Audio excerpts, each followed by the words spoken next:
辛苦揾嚟自在食，不過由美酒佳肴去到簡單嘅一碗飯，入面嘅酒精、澱粉、脂肪同糖都話係百病之源，要點至食得輕鬆自在有營養呢？我哋嚟逐款食物大比拼，今集睇下點樣避免過度進補，做到有型健康。都市生活節奏急速，轉數慢啲都唔得。想轉數快，民間智慧話可以食用同腦部紋路形狀相似嘅合桃去補腦，其實有冇根據嘅呢？咁中醫咧認為咧食用核桃咧都可以補腎填水，咁對腦部咧係有益嘅。咁事實上咧核桃咧係一種具有多種益處同埋營養物質嘅堅果。咁其中入邊咧個 Omega 3嘅脂肪酸咧都有助於改善嗰個腦部嘅。咁呢啲脂肪酸咧係大腦組織嘅重要組成部分，咁有助於提高咧記憶力。除咗食核桃補腦嘅說法，坊間仲有唔少以形補形嘅食療，咁多講法邊度嚟㗎？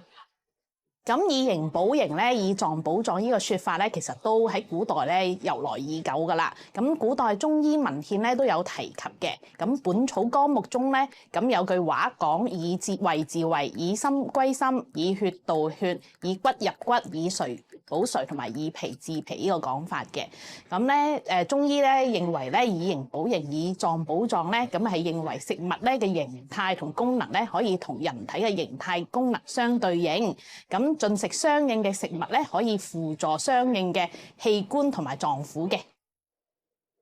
咁從中醫嘅角度，邊啲動物內臟對人體會有補益嘅作用？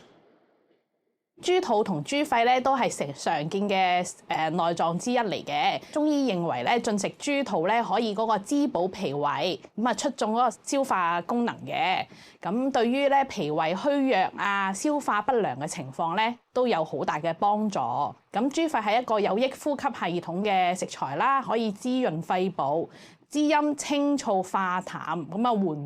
緩解嗰個咳嗽啦、咳痰嘅症狀嘅，咁特別適合咧嗰個肺陰虛弱嘅人士嘅。雖然一啲動物內臟被認為具有補益臟腑嘅功效，不過現今嘅營養學都建議進食內臟要適可而止，過度進補可能會影響健康。咁所以長期食用一啲內臟，希望可以補翻個形咧，反而會令到我哋嘅身體可能更加冇咁健康。譬如話可能豬腦啊、豬肝咧，其實佢哋正正就係一啲高脂肪嘅食品嚟㗎。咁有時我哋肝臟如果食得太多高脂高糖分咧，就會有機會令到我哋患上可能係肝炎啊、肝硬化、脂肪肝等等啦。咁根據食物安全中心，其實每100克煮熟咗嘅豬肝咧，就有1.4克嘅飽和脂肪。咁豬腦咧就更加有2.15克。醫生亦都提醒，動物內臟例如肝臟、腎臟等屬於高嘌呤食物，會引發痛風，唔係人人都啱食㗎。即係好多時傳統就有個講法，就話以形補形啦。的確咧，個別嘅內臟佢可能裡面一啲，譬如鐵質嘅含量啊、維生素嘅含量咧，都係豐富嘅。咁不過同時間咧，都會有一啲譬如高脂肪啊、高嘌呤嘅問題咯。咁所以咧，即係你話我哋就唔建議就去依賴咧去進食去內臟咧去吸收一啲嘅維生素啊各方面嘢嘅。咁你話如果完全冇其他健康問題嘅，完全健康係正常嘅成年人，偶爾去攝取嘅話，咁適量咧，咁唔會有一個好大嘅問題。咁不過咧，特別是有本身譬如有肥胖啦、呢一個嘅高血脂啊、痛風啊、尿酸高嘅病人咧，咁去進食呢啲食物嘅時候咧，就其實我哋都會建議咧，就可能要盡量減少啦，甚至乎係避免咯。如果真係想食動物內臟，除咗要因應健康嘅狀況適量食用之外，中醫都提醒有幾點要注意。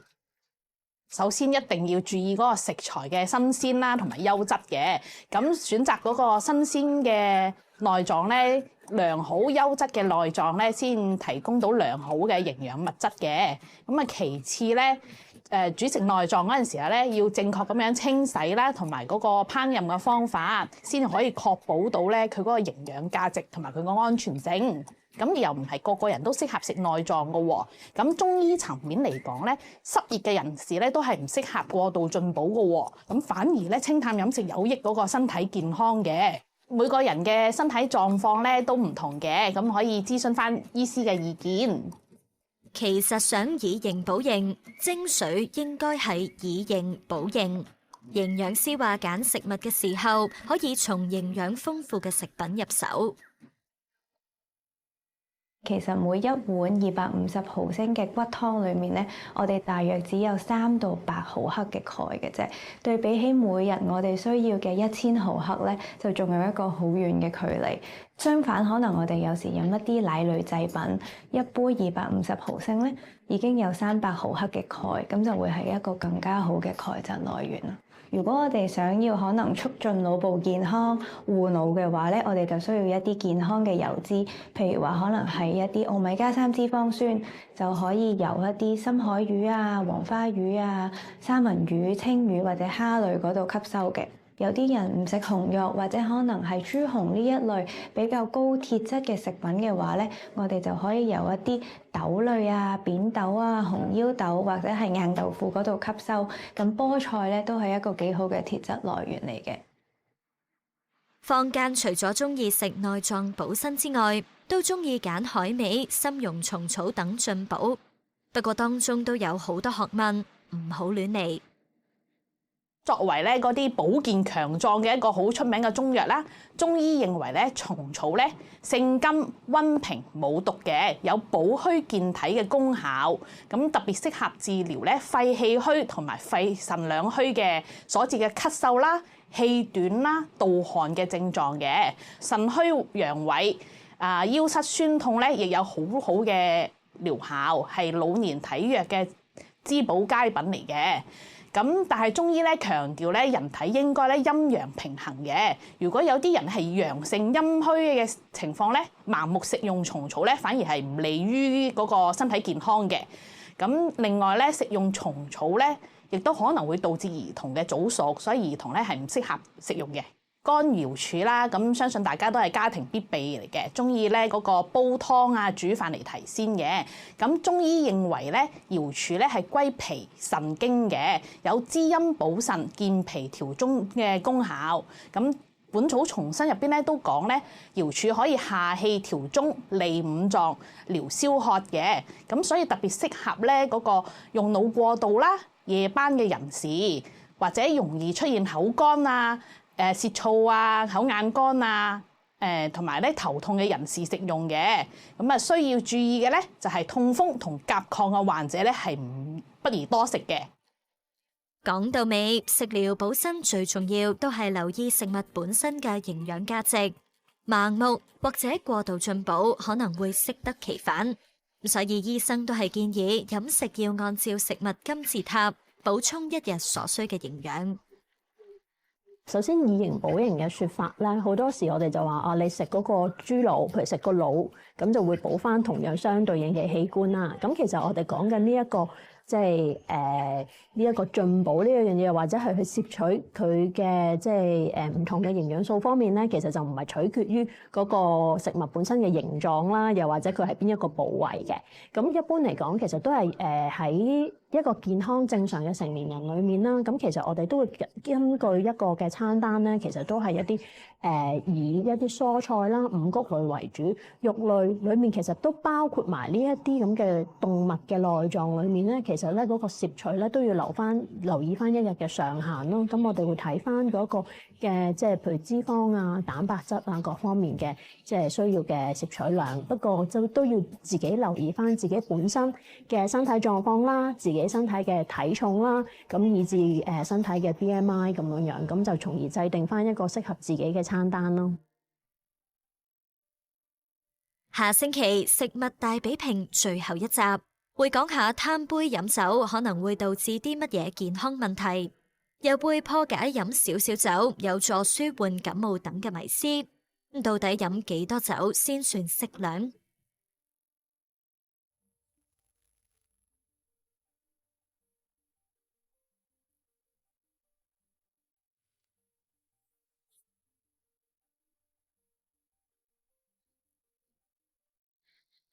肺炎支原體係一種細菌，主要影響小朋友同免疫力弱嘅人。近期喺內地同香港感染個案都上升緊。根據醫管局數字，過去3個月兒童涉及肺炎支原體感染而入住公立醫院嘅數字，徘徊每個月110到170宗，比今年8月嘅50幾宗高出1至2倍幾。呢種細菌可以引致急性呼吸道感染，每3到7年就可能出現一次社區性爆發。肺炎支原體呢個細菌咧，本身都可能有一啲叫做免疫逃避嘅機制嚇，令到咧人類咧再感染呢隻細菌之後，佢嗰個免疫保護力可能下降嚇。咁第二咧就係嗰個群體對於呢個肺炎支原體感染所產生嗰個免疫保護咧嚇，嗰個免疫狀態咧可能隔幾年咧之後會下降嘅嚇。咁所以咧就有機會可能每隔3至7年啊嚇就會出現一啲肺炎支原體感染嘅爆發啦。大部分患者會出現輕微上呼吸道症狀，包括發燒、咳嗽、喉嚨痛、疲倦同頭痛等。有啲患者亦都會出現肺炎，覺得呼吸困難、急促以及胸口不適等，甚至可能會有其他嘅併發症。咁其實喺社區感染肺炎個案當中咧，肺炎支原體係最常見嘅病原體之一啦嚇。咁除咗呼吸道嘅疾病啦，佢都會引致呼吸道以外嘅疾病，例如腦炎啊、溶血性貧血啊，或者一啲廣泛嘅皮膚出疹啊，一啲併發症都會有嚇。咁較常出現喺一啲免疫力差少少嘅長者啊，或者幼兒當中咁樣咯。肺炎支原體引起嘅傳染病，主要透過患者咳嗽、打乞嗤嗰陣產生嘅飛沫，又或者接觸到患者嘅鼻喉分泌物而傳播。潛伏期介乎2到3個星期，大部分輕微感染嘅患者會自行痊癒，而肺炎或者嚴重感染患者就要用抗生素治療。要確診肺炎支原體感染咧，通常咧就要做一個呼吸道分泌液 PCR 嘅核酸檢查啊，咁去測試有冇肺炎支原體嘅 DNA 嚇，咁或者係做一啲抽血嚇，進行一啲血清嘅檢查。咁但係唔好嘅消息就係而家越嚟越多肺炎支原體嘅感染咧，其實都對一啲大環絡之類嘅抗生素會產生抗藥性嘅嚇。咁所以當嗰個病情嘅進展唔理想嚇，譬如發燒持續啦，你俾咗抗生素之後，仍然都係咳嗽啦，仍然即係都係有嚴重嘅肺炎啦，咁可能咧就需要處方另外一啲抗生素啦。治療期間最緊要遵從醫生嘅建議，並且按照處方定時服藥，完成整個療程。如果你預早停咗抗生素咧，其實肺炎支原體咧好易會產生抗藥性嘅嚇。咁另外一方面啦，如果嗰個治療嘅進展唔理想嘅話咧，咁要再睇醫生啦。醫生會諗係咪有抗藥性嘅肺炎支原體感染咧嚇，或者佢感染咗肺炎支原體之外，有冇其他病菌或者細菌嘅感染？而內地出現嘅急性呼吸道疾病個案都持續上升。原因同多種呼吸道病原體疊加有關，當中以流感為主，另外仲包括肺炎支原體、鼻病毒等嘅感染。當你感染咗其中一啲病毒啊、病菌或者支原體之後咧，嗰個免疫嗰個系統咧，其實會受壓啦嚇。咁變相咧，你對於其他入侵嘅病菌病毒咧，嗰個保護力就會降低咗嘅。咁另外啦，當你感染呢類嘅呼吸道病毒病菌之後咧嚇，其實嗰個呼吸道嗰個會產生一啲炎症啦嚇，令到受到一啲損傷啦。咁外來嗰啲病毒啊、病菌或者支原體咧嚇入咗身體裏邊，就會容易產生感染啦。咁所以醫生就提醒市民喺日常生活或者出外旅遊都要時刻注意個人衛生，減低感染嘅風險。要預防嗰個肺炎支原體感染咧，其實就冇一啲疫苗啦，或者冇一啲話真係保健產品可以去預防呢個感染嚇。咁一般即係醫生都會講噶啦即係你預防疾病你要有良好嘅個人衞生常識啦咁同埋有好好嘅營養啊適當嘅運動啊。無論係港人出外旅遊或者係一啲遊客嚟講咧，只要係存在一啲密集嘅人群接觸嘅話咧，其實係即係會容易傳播感染啦咁所以咧外遊嘅時候咧都記緊係要時刻保持警惕，真係要小心，即係唔好捽眼捽鼻啊，勤洗手啊，避免接觸一啲患者嘅呼吸道嘅分泌物啊，接觸完要洗手啊，同埋避免即係處於一啲好通風不良或者密閉嘅空間咁樣咯。尤其係即係免疫系統比較差嘅幼兒啦，或者患咗長期病患嘅小朋友咁樣咯。小朋友同長者出入人多擠迫嘅地方，都可以考慮戴翻個口罩。另外，醫學界都鼓勵市民接種流感疫苗，預防季節性流感同佢嘅併發症。之前嗰幾年 Covid 咧，大家都少啲群體嘅聚集啦，咁我哋出外都係戴口罩啊嗰啲咁樣咁就令到嗰個細菌啊病毒嗰啲難以去傳播同埋即係流行。咁我哋少接觸呢隻細菌之後咧，其實我哋自身對嗰個細菌嗰個免疫保護力咧都會降低咗嘅。咁同時間咧疫情過後啦，旅遊復甦啊，人與人之間嗰個交流又回復翻正常啦。咁所以咧病菌病毒嘅交叉感染嘅機會又會增加翻咯。當你中咗一個呼吸道病毒例如流感之後，咁其實會容易啲去感染其他呼吸道嘅病菌同埋病毒，包括支原體咁所以咧，如果你打咗流感針咧，其實會增加咗你嘅免疫力啦對抗流感啦。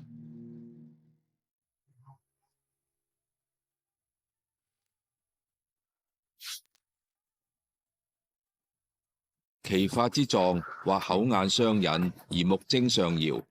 或手足滯風，或背診強直，或頸項反折。